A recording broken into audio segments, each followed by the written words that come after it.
السلام علیکم ناظرین، پروگرام روح کی آواز کے ساتھ اشرف علی حاضر ہے۔ ناظرین، جیسا کہ آپ کو معلوم ہے کہ اس پروگرام میں آپ اپنے مسائل اور مشکلات کے بارے میں ہمیں خط لکھتے ہیں اور آپ کے مسائل کے حل کے بارے میں جناب خواجہ شمس الدین عظیمی صاحب آپ کے خطوں کے جواب دیتے ہیں۔ ناظرین، ہمیں ہر ہفتے بہت سارے خطوط موصول ہوتے ہیں اور ہم نے آپ کے تمام خطوط کو ترتیب دیا ہوا ہے۔ خواجہ صاحب ہر خط کا نمبر وار جواب دیں گے۔ آپ اپنے خط کے منتظر رہیں کیونکہ وقت کی کمی کے باعث ہم تمام خطوط کے جواب ایک ساتھ نشر نہیں کر سکتے۔ آپ سے ایک اور گزارش ہے کہ مسئلے کا حل براہ راست معلوم کرنے کے لیے آپ اپنے خط کے ساتھ پتہ لکھا ہوا جوابی لفافہ ضرور بھیجیں۔ تو اس پروگرام کا پہلا خط ہے یاسمین نیو یارک سے لکھتی ہیں، آپ کا پروگرام دیکھا، اچھا لگا۔ میرا پہلا مسئلہ یہ ہے کہ میرا بڑا بیٹا جس کی عمر تقریباً 15 سال ہے اور بہت ذہین بھی ہے، پتہ نہیں کیوں کاہلی اور بزدلی کی مرض میں مبتلا ہو گیا ہے۔ طبیعت میں بے انتہا بچپنا ہے، اپنے 5 سالہ بھائی سے اپنا مقابلہ کرتا ہے۔ یہ خط کے مندرجات پڑھ کر یہ اندازہ ہوتا ہے کہ آپ کا بچہ احساس کمتری میں مبتلا ہو گیا ہے۔ اس کی وجوہات آپ خود تلاش کریں، یا تو اس سے بہت زیادہ محبت کی گئی شروع میں اور بعد میں چھوٹے بھائی سے زیادہ محبت کی گئی، اس وجہ سے اس کے ذہن میں یہ بات آ گئی ہے کہ مجھے نظر انداز کیا جا رہا ہے۔ ایک تو آپ یہ کوشش کریں کہ جو اس کو نظر انداز کیا جا رہا ہے اس کی تلافی کر دیں، اور اس کا قرآنی عمل یہ ہے کہ جب وہ رات کو گہری نیند سو جائے تو اس کے سرانے کھڑے ہو کر سورہ بروج کی آیت بسم اللہ الرحمن الرحیم بل ہوا قرآن مجید فی لوح محفوظ ایک دفعہ پڑھ دیا کریں۔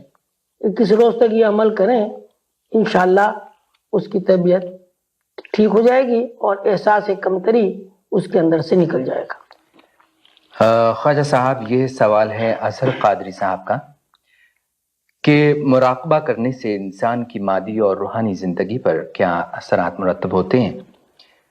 ذہن خالی کر کے ایک جگہ بیٹھ جانے سے ہمارے روز و شب پر کیا فرق پڑے گا؟ مراقبہ دراصل ایک ایسا عمل ہے جو انسان کی مادی زندگی کے ساتھ ساتھ اس کی روحانی زندگی کو متحرک کر دیتا ہے۔ جس طرح ہماری جسمانی مادی ضروریات ہیں اور بغیر غذا کے اور بغیر حرکت کے ہمارا مادی جسم جو ہے کام نہیں کرتا، اسی طرح روح کے لیے بھی غذا کی ضرورت ہے۔ روح کو غذا پہنچانے کا جو آسان ترین ذریعہ ہے وہ مراقبہ ہے۔ مراقبے میں کنسنٹریشن کیا جاتا ہے، اور جب آدمی مراقبے میں ذہنی طور پر یکسو ہو جاتا ہے تو اس کے دماغ میں ایسی روشنیاں اور انوار ذخیرہ ہو جاتے ہیں جس کی وجہ سے اس کی جسمانی یعنی مادی صحت بھی اچھی ہو جاتی ہے اور روحانی صحت بھی بحال ہو جاتی ہے۔ اور یہ خط ہے افتخار خان بروکلین سے لکھتے ہیں، قوت ارادی بڑھانے کا کوئی مؤثر عمل بتائیے۔ قوت ارادی یا ول پاور بڑھانے کا مؤثر طریقہ یہ ہے کہ آدمی جب کوئی کام کرے تو پہلے اس کے اوپر سوچ بچار کر لے، اور سوچ بچار کے بعد جو بھی فیصلہ کرے اس پر عمل کرے اور اس پہ ٹھہر جائے۔ اگر وقتی طور پر ناکامی بھی ہو تو اس ناکامی کی وجہ سے اس فیصلے کو نہ بدلے، اس فیصلے کے اوپر چلتا رہے اور یقین کے ساتھ کام کرتا رہے۔ روحانی نقطہ نظر سے یا حیو یا قیوم ایسا اسم ہے کہ چلتے پھرتے اٹھتے بیٹھتے وضو بغیر وضو اگر اس اسم کا یعنی یا حیو یا قیوم کا ورد کیا جائے تو بہت زیادہ ول پاور پیدا ہو جاتی ہے۔ جناب، یہ خط ہے بشرا مقصود صاحبہ کا، یہاں پردیس میں رہتے ہوئے ذہن پر یہ خوف مسلط رہتا ہے کہ رات کو کوئی ہمارے گھر میں گھس آئے گا، جس کی وجہ سے مجھے نیند نہیں آتی، حالانکہ میں رات کو سوتے ہوئے آیت الکرسی اور چاروں کل شریف بھی پڑھ کر سوتی ہوں۔ اس کے علاوہ مجھے محسوس ہوتا ہے کہ دماغ کی کوئی رگ پھٹ جائے گی۔ بی بی یہ نفسیاتی ایک عارضہ ہے، تو اس کے لیے آسان طریقہ یہ ہے کہ جب آپ آیت الکرسی اور چاروں کل شریف پڑھیں، اس کے بعد آنکھیں بند کر کے بیٹھ جائیں اور آنکھیں بند کر کے نیلی روشنیوں کا مراقبہ کریں۔ مراقبے سے مراد یہ ہے، بند آنکھوں سے یہ تصور کریں کہ آسمان سے آبشار کی صورت میں نیلی روشنیاں نازل ہو رہی ہیں اور آپ کے دماغ میں جمع ہو رہی ہیں۔ یہ عمل روزانہ 10 سے 15 منٹ تک کریں، انشاءاللہ 40 روز کے اندر اندر آپ کے اندر سے ڈر اور خوف نکل جائے گا اور یہ گھبراہٹ بھی آپ کی ختم ہو جائے گی۔ شکریہ خواجہ صاحب۔ یہ خط ہے طارق جمیل بروکلن سے، لکھتے ہیں پروگرام روح کی آواز سے لاکھوں بندگان خدا کو فائدہ ہوگا اور یہ پروگرام اس ملک کی ایک اہم ضرورت بھی ہے۔ میں اور میرے دوست خواجہ صاحب کی کتابیں پڑھنا چاہتے ہیں، خواجہ صاحب کی لکھی ہوئی کتابیں ہم کہاں سے حاصل کریں؟ جناب طارق جمیل صاحب، خواجہ صاحب کی تمام کتابیں آپ اس پتے پر آپ کو مل سکتی ہیں۔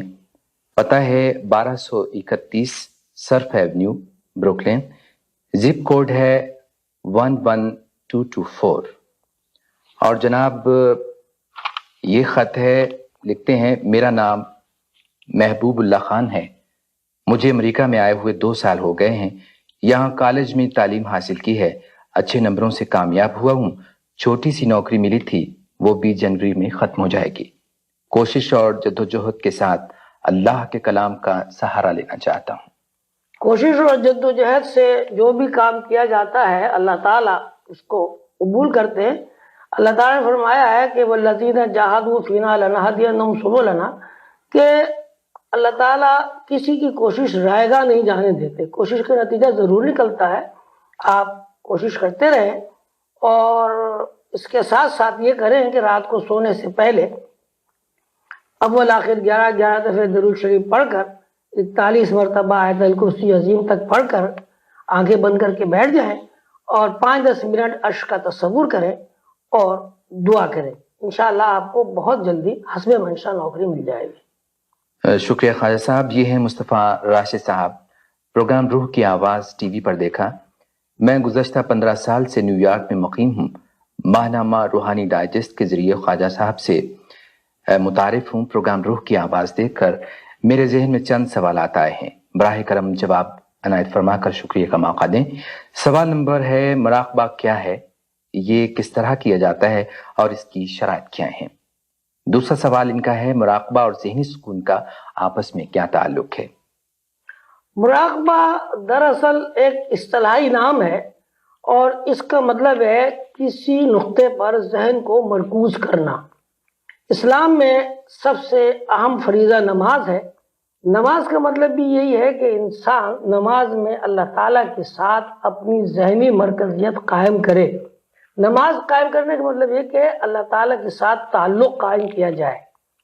تو مراقبے کا مطلب ہے ذہنی طور پر کسی ایک نقطے پر ذہن کو مرکوز کر دینا۔